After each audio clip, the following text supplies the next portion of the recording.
नमस्कार दोस्तों। आज की कहानी है सबक। काफी देर से श्याम प्रसाद जी भूख से तड़प रहे थे। अपने बहू बेटे का इंतजार करते करते थक हार कर आंसू पोंछते हुए रसोई में खुद पहुंच जाते हैं। सोचते हैं कुछ खाना मैं ही बना लूं। कपकपाते हाथों से आटा निकाल कर रोटी बनाने लगते हैं कि पूरा आटे का डिब्बा धम से पलट जाता है। पूरे किचन के फर्श पर आटा बिखर जाता है। किचन से खटर-पटर की आवाज़ सुनकर बहू नींद से उठकर चिल्लाते हुए किचन में आई और कहने लगी, सत्यानाश हो बाबूजी, आपने पूरा किचन तहस-नहस कर डाला। बहू, कल रात से मैं भूखा हूँ, सुबह के 11 बज गए। भूख के मारे मेरी जान निकल रही है। तुमने अभी तक खाना नहीं बनाया, सोचा खुद ही बना लूं। मेरी आंखों में दर्द रहता है, एक आंख से ठीक से दिखाई नहीं देता और दूसरी आंख से आंसू टपकता है, इसीलिए मेरे हाथों से आटे का डिब्बा छूट गया। क्या बात करते हैं बाबूजी, कल रात को आपके पेट में दर्द था। आपने ही तो कहा था खाना नहीं खाऊंगा, तो मैं क्या करूं? आप तो हमें बदनाम कर रहे हैं कि हम आपको भूखा मार रहे हैं। पूरा किचन साफ कीजिए, आज रविवार है। आपसे हमारा सोना भी देखा नहीं जाता, सुबह सुबह ही शुरू हो गए।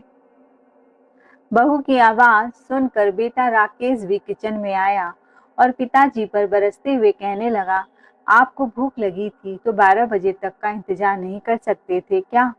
रसोई साफ होते ही बहू आरती ने किचन में ताला लगा दिया, यह कहते हुए कि पूरा दिन मुंह चलता रहता है, और रात की बासी रोटी उनके मुंह पर फेंकते हुए कहा, या ठूस लो, मुझे भी 100 काम होते हैं।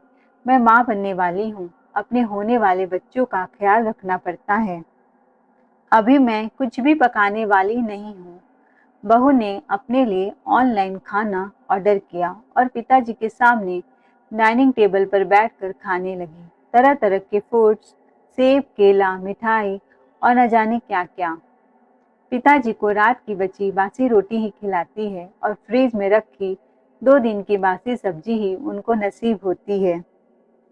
पहले जब श्याम प्रसाद जी की आंखें सही सलामत थी, वो अपना दिनचर्या का काम कर लेते थे और कुछ अच्छा पकाकर खा भी लेते थे। बहू को जब मन होता तो खाने को देती, नहीं तो कमजोरी चक्कर का बहाना बनाकर आराम फरमाती। बेटा भी उसके इशारों पर नाचता है। दूसरे दिन श्याम प्रसाद जी अपने बेटे से कहते हैं, बेटा, मुझे एक आंख से दिखता नहीं है और दूसरी आंख में बहुत दर्द रहता है। अपना रोज का काम भी करने में कठिनाई होती है अब। पड़ोस के मेरे मित्र रामलाल जी बता रहे थे, पास में ही शहर में आंखों के ऑपरेशन का एक कैंप लगा हुआ है। बड़े शहर के अच्छे अच्छे डॉक्टर आए हैं। सुना है बेंगलुरु से डॉक्टर आए हैं, तो तुम मेरी भी दूसरी आंख का। श्याम प्रसाद जी इतना ही बोल पाते हैं कि फोन पर बात कर रही उनकी बहू चिड़चिड़ाते हुए कहती है, दिखाई नहीं दे रहा है कि मैं फोन पर बात कर रही हूँ, और तुम्हारा बेटा भी मेरी दवाई का लिस्ट चेक कर रहा है, तो तुम किसको यह अपनी फालतू की बकवास सुना रहे हो? तुम्हारा तो रोज का कुछ न कुछ लगा रहता है, कभी यह कर दो कभी वह कर दो। हम क्या यही सब करने के लिए बैठे हैं? जाओ चुपचाप से अपने कमरे में पड़े रहो। वैसे भी कानी आंख लेकर के पूरे घर में अपशगुन करते रहते हो। सुबह सुबह तुम्हारा मुंह देख लेती हूँ तो पूरा दिन बर्बाद हो जाता है। मुझे तुम्हारा मुंह नहीं देखना है। श्याम प्रसाद जी आशा भरी निगाहों से अपने बेटे की तरफ देखते हैं। शायद बेटा ही उन पर दया दिखाकर कुछ कहे, लेकिन बेटा भी कहता है, क्या बाबूजी, आपको तो घर में रोजाना कला करने की आदत पड़ गई है। सुबह शाम रोटियां खाने को मिल रही है, ये नहीं कि खाएं और भगवान का नाम लें। लेकिन नहीं, हम सबको बीच में आकर के डिस्टर्ब करने में ही आपको चैन मिलता है। देखते नहीं, आपकी बहू प्रेग्नेंट है, उसको उल्टियाँ होती हैं, बेचारी कमज़ोर होती जा रही है। इसका इस समय पूरा ध्यान रखना पड़ता है। समय नहीं है मेरे पास ऑपरेशन के लिए। श्याम प्रसाद जी वापस अपने कमरे में आकर चारपाई पर बैठ जाते हैं। बैठे-बैठे सोचते हैं कि मैंने क्या किस्मत पाई है। एक तो इस बुढ़ापे में मेरी जीवन संगिनी विमला मेरे साथ छोड़कर चली गई। ऊपर से बहू बेटा भी ऐसे हैं जिनको अपने बूढ़े बाप की फ़िक्र नहीं है। चाहे मर भी जाऊं। अगले दिन आरती के माँ बाप ने अपने घर में आरती के लिए गोद भराई का रस्म रखा था। दोपहर को बेटा बहू तैयार होकर खुशी खुशी अपने आने वाले बच्चे के लिए आशीर्वाद लेने पहुंचे। उन्होंने सबके लिए ऑनलाइन महंगे महंगे तोहफे भी मंगवाए। तभी बेटा पिताजी के पास आता है, उनको एक एल्युमिनियम की टूटी फूटी कटोरी में दलिया परोस कर अपने पिताजी के सामने दरवाजे से ही प्लेट को खिसका देता है और कहता है, हम दोनों आरती की गोद भराई में जा रहे हैं, रात तक आएंगे। एक प्लेट दलिया और रखी है रसोई के दरवाजे के बाहर, वह तुम्हारे रात के लिए है, अभी मत खा लेना। बेटे की बाहर जाने की बात सुनकर श्याम प्रसाद जी झट से अपने चारपाई से उठते हैं। आई ड्रॉप की शीशी पकड़ाते हैं जो पूरी तरह से खाली होता है। कहते हैं, दूसरा ले आना, इसकी 2 बूंद डालने से मेरी आंखों में आराम हो जाएगा। बहुत दिनों से आंख के दर्द के कारण तड़प रहा हूँ। तुमसे कहने की हिम्मत नहीं हो पा रही थी, लेकिन आज जब बाहर जा रही हो तो ध्यान से लेते आना। इतना सुनते ही आरती जल्लाकर बोली, हमारे बाहर जाने के नाम से खर्च बताने लगते हो। अरे कुछ दिन आंख में दवा नहीं डालोगे, मर थोड़ी ना जाओगे। और शीशी बाहर कचरा में फेंक देती है। बुढ़ापे में दुख तकलीफ लगी रहती है, थोड़ा बहुत सहने की आदत डाल लो।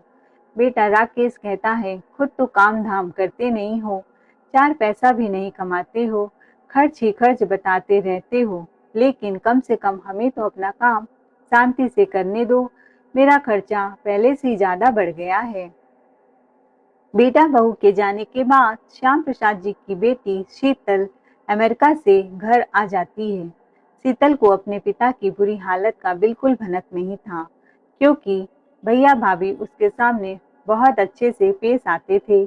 जब कभी भी वह 2-4 दिन के लिए अपने मायके रहने आती, तब उसके भैया भाभी पिता की बहुत इज्जत करते थे, उनका ख्याल रखते थे। समय समय पर खाना देना, बार बार पिताजी आपके पसंद का क्या बनाऊं पूछना, जिस वजह से पिताजी की तरफ से वह पूरी तरह से बेफिक्र थी।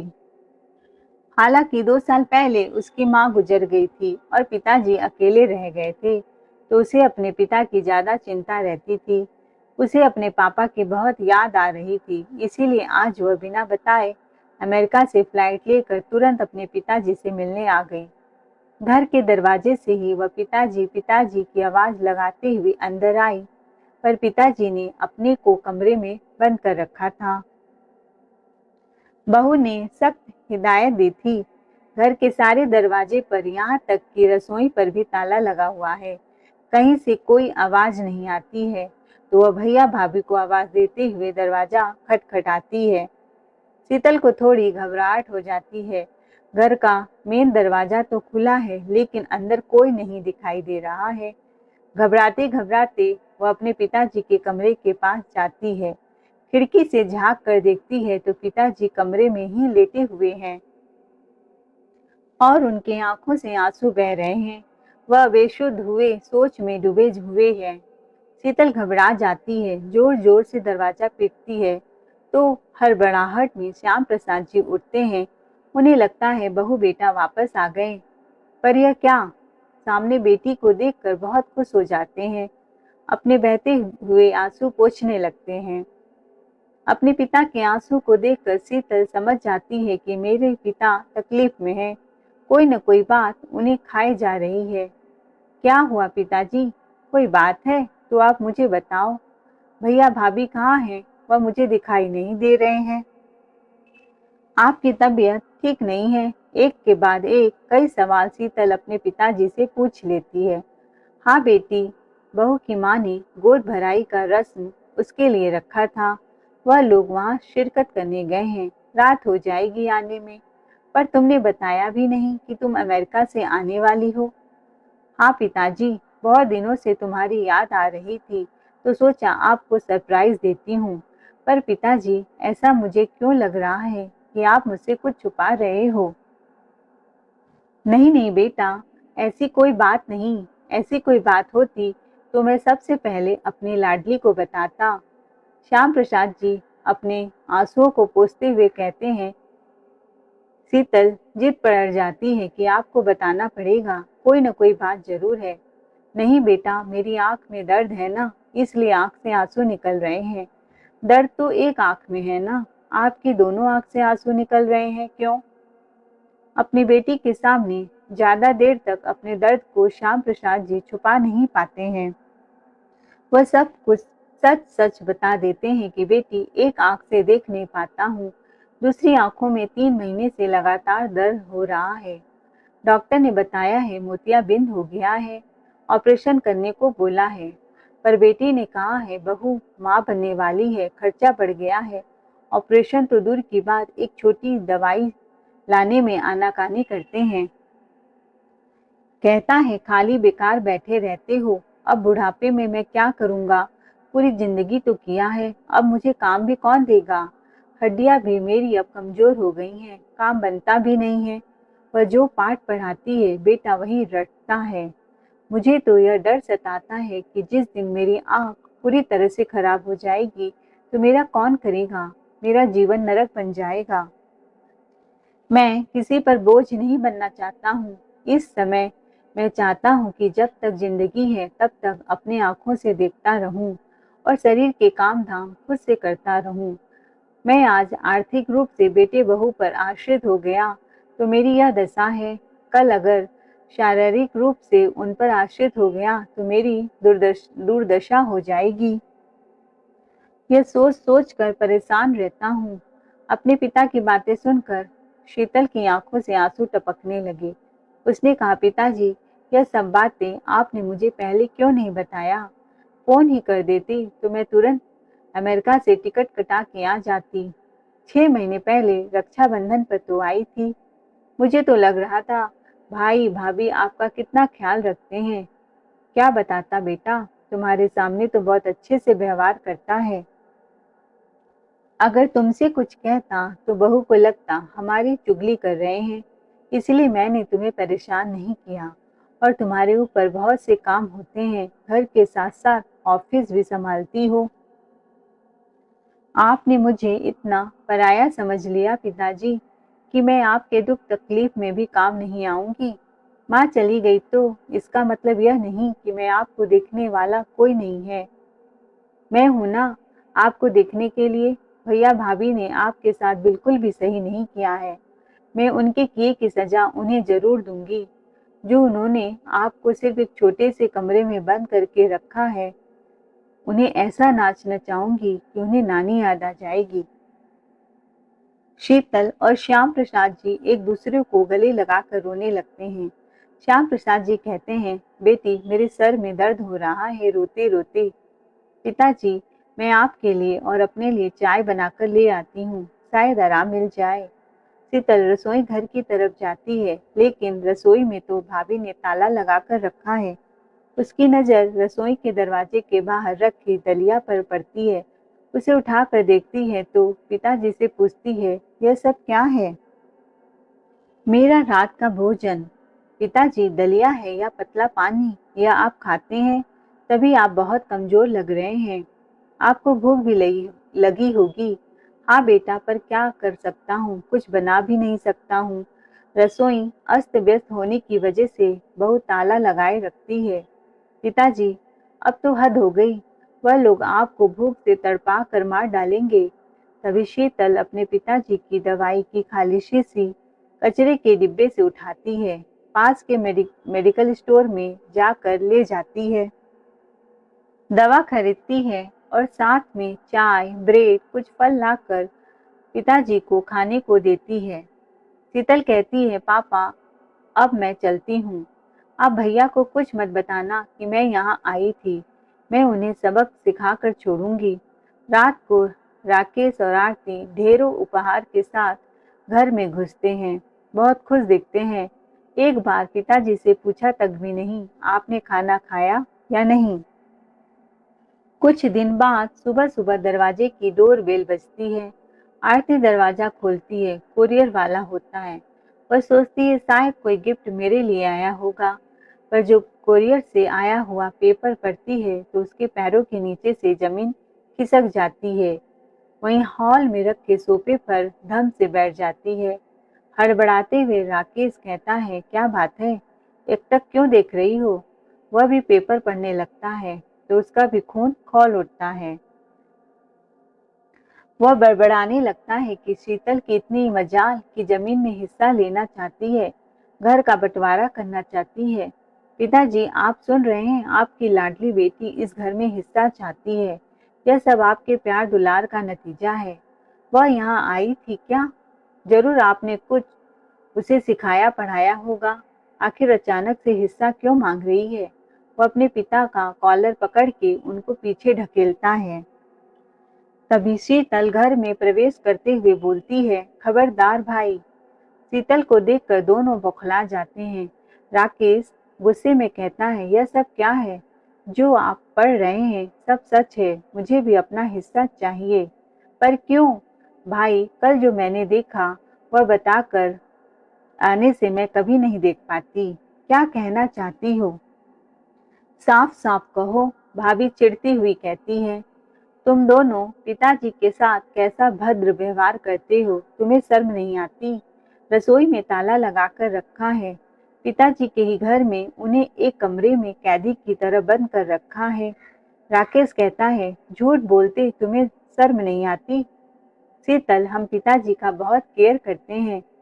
शीतल गुस्से में बोलती है, मैं आपको हमेशा बता कर आती थी तो आप मेरी आंखों के सामने पिताजी का देखभाल करने का झूठा नाटक करते थे और मैं बेवकूफ बनती थी। लेकिन कल बिना बताए आई तो सारी पोल पट्टी खुल गई तुम दोनों की।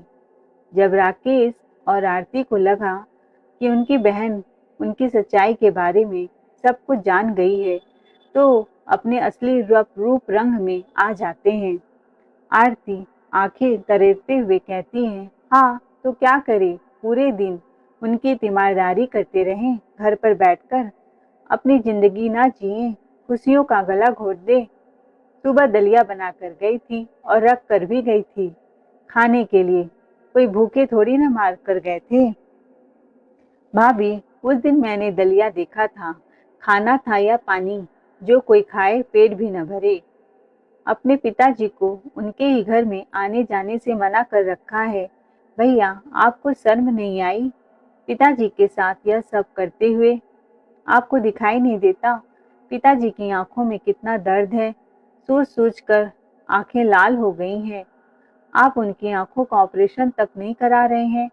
इतने पैसे नहीं है मेरे पास पिताजी के ऑपरेशन में 7-8 हजार खर्च करूं। वाह भैया वाह, आपको शाबाशी मिलनी चाहिए। शॉपिंग करने के लिए, गोद भराई में सबको रिटर्न गिफ्ट देने के लिए पैसे हैं, लेकिन पिताजी के ऑपरेशन करने के लिए पैसे नहीं हैं। आपको याद दिला दूं, बचपन में जब आपको ब्रेन ट्यूमर हो गया था तो मम्मी पापा ने पैसे खर्च करने में एक पल भी नहीं सोचा था। मम्मी ने अपने जेवर बेच दिए थे कि तुम्हारा ऑपरेशन अच्छे से हो जाए। मेरा बेटा दर्द से कराहता रहता है, मुझे देखा नहीं जाता। उसका इलाज जल्दी से जल्दी शुरू कर दो। उस समय आर्थिक स्थिति भी इतनी अच्छी नहीं थी, लेकिन आज आप सिर्फ 7 से 8 हजार खर्च करने के लिए इतना सोच रहे हैं। शीतल के मुंह से टका सा जवाब पाकर भैया भाभी तिलमिला जाते हैं। आरती कहती है, हम तुम्हारे पिताजी की देखभाल ठीक से नहीं करते तो जाओ तुम ही ले जाओ, ऑपरेशन करा देना। भैया, पिताजी का ऑपरेशन करने का फर्ज तुम्हारा है, क्योंकि पिताजी की सारी प्रॉपर्टी, पैसे, घर, जमीन, जायदाद सब तुमने ले रखा है, मैंने नहीं। यह घर पिताजी का है जिस पर तुम रहने का दावा करते हो, और गांव के घर का जो किराया आता है तुम अकेले हड़पते हो। भैया, मैं कल ही पिताजी को पास के कैंप में ले जाकर ऑपरेशन करवा दूंगी। अगर मैं बेटे का फर्ज निभा रही हूँ तो फिर मैं क्यों ना जमीन जायदाद से हिस्से लूं। अब तो कानूनी तौर पर बेटियों का मायके में हिस्सा होता है, इसीलिए तो मैंने वकील से पेपर्स बनवाए हैं। किस्से की बात सुनकर राकेश, आरती दोनों डर जाते हैं। ऐसा न हो शीतल जमीन जायदाद लेने के लिए अड़ जाए। इतना कहकर शीतल पिताजी के पास जाती है और कहती है, पिताजी, कल मैं आपके आंख का ऑपरेशन करवाने के लिए ले चलूंगी। सिर्फ एक रात आप दर्द और सह लो। सुबह होते ही शीतल पिताजी को टैक्सी में बैठाती है और ऑपरेशन में जितना खर्च होता है सारे पैसा शीतल खर्च करती है। 4-5 दिन तक अपने पिताजी की खूब सेवा करती है, उन्हें तरह तरह के फल जूस खिलाती है। इधर घर में भैया भाभी की रात की नींद गायब थी। उनके दिल में यह डर बैठ गया था कहीं शीतल सच में अपना हिस्सा लेने के लिए घर में वकील को न बुला ले। अच्छी तरह से सोचने विचारने के बाद जब शीतल पापा के साथ घर आई तो दोनों का मुंह लटका हुआ था। भाई बोला, शीतल मुझे माफ कर दो, मुझसे गलती हो गई। हमने सच में पापा को भूखा रखा है। अब मुझे समझ में आ गया है कि मेरा पिताजी के प्रति क्या फर्ज है। मैं उसको अच्छी तरह से निभाऊंगा। ऑपरेशन में तुमने जो खर्च किया है बताओ, मैं तुम्हें वापस करूंगा। आरती भी अपने पति की बातों में दबे मन से हाँ में हाँ मिलाती है। शीतल मन ही मन मुस्कुराती है कि मेरी धमकी काम कर गई। फिर भी वह अपने भैया भाभी की बातों पर इतनी जल्दी भरोसा नहीं करती है। भाई, मुझे पिताजी को लेकर बहुत सी बातें क्लियर करनी है, जिससे उन्हें भविष्य में किसी चीज की कमी ना हो। शीतल की बात सुनने के अलावा उनके पास दूसरा कोई चारा नहीं था। शीतल, तुम जैसा चाहोगी वैसा ही होगा। कुछ पास पड़ोसी श्याम प्रसाद जी का हाल चाल लेने पहुंचते हैं। शीतल वकील को घर पर बुलाती है, साथ में कुछ रिश्तेदार और आसपास पड़ोसियों को भी बुलाती है। सबके सामने अपने भाई के लिए एक प्रस्ताव रखती है, जिससे पिताजी का बुढ़ापा संभल जाए। शीतल कहती है, भैया भाभी, आप सोच रहे हैं मैं अमेरिका से घर का हिस्सा लेने के लिए आई हूँ, तो आप गलत सोच रहे हैं। न मेरे मन में कोई लालच है प्रॉपर्टी का और न मैं ही लेना चाहती हूँ। भगवान के आशीर्वाद से अपने पैर पर हूँ। किसी के सामने हाथ फैलाने की जरूरत नहीं है। बस मेरा यही विनती है आप सब से, पिताजी की आंखों में आंसू ना आए। उन्हें दवाइयों के लिए, पैसों के लिए आपके सामने हाथ न फैलाना पड़े। इसीलिए गांव के मकान का किराया जितना भी आता है उसमें 25% पिताजी को मिले।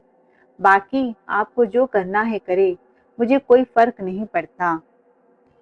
4 पैसे हाथ में रहेंगे तो बहू बेटों को बार बार आवाज नहीं लगाना पड़ेगा। उन्हें लगेगा कि उनका इस घर में हक है। बहू बेटा उनका ख्याल रखते हैं। कुछ खाने का मन हो तो खा पी सकेंगे। दवाई के खर्च के बाद जो पैसे बचेंगे वह आप ले सकते हैं। वह कहाँ लेकर जाएंगे? खाली हाथ आए हैं और खाली हाथ ही जाना है। अपने घर में वह कैदी की तरह न जिए। एक कमरे में कहीं भी आने जाने की स्वतंत्रता हो। अगर आपको मेरी शर्त मंजूर हो तो वकील के दिए हुए पेपर पर साइन कर दीजिए, ताकि मुझे तसल्ली रहे। पिताजी घर में खुश हैं, मैं ससुराल में चैन से जी सकूं। भाभी, आप खुद माँ बनने वाली हैं। कल अगर आपका बेटा ऐसा करेगा तो कैसा लगेगा? भरे आंगन में आरती और राकेश अपनी बहन की बातों को मान लेते हैं। श्याम प्रसाद जी अब पूरी तरह से खुश हो जाते हैं। उनकी आंखों का दर्द चला गया था, अच्छी तरह से दिखने लगा था। और आज उनकी बेटी ने उनकी बुढ़ापा को सुरक्षित करने के लिए जो लड़ाई लड़ी, उससे वह गौरवान्वित हो रहे थे। घर में आए सभी रिश्तेदार शीतल की बहुत तारीफ कर रहे थे। कहते हैं, बेटी ने क्या सूझबूझकर काम किया है। हर घर में ऐसी बेटी होनी चाहिए। तो दोस्तों, कैसी लगी आपको ये कहानी? कमेंट में अपनी राय जरूर बताएं। चैनल को लाइक शेयर सब्सक्राइब करें। कहानी सुनने के लिए दिल से धन्यवाद।